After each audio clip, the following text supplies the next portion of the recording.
qanchaligi muhim emas. Qarzingiz bormi? Shu qarzingiz ishingizni amallab, ilgarilab ketishlikdan to'sib turadigan to'siq bo'ladi. Soddaroq qilib aytsak, qarz ishingizni orqaga tortadi. Qarz orqaga tortishligini hayotda odamlar ko'p kuzatgan. So'rab surishtirsangiz, ayrim odamlar o'sha ozmida ko'ppida qarzini uzganidan keyin ishi tezlaganligini, rivojlanganligini ko'rishgan. O'zi bor, berib qo'ya olasiz, bermaysizda. Turib tursin deysiz.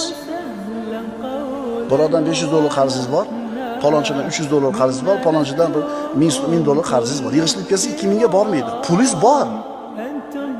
Kulyapsiz-a?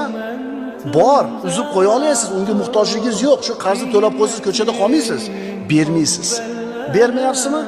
Ishingizni orqaga qolishini ko'rib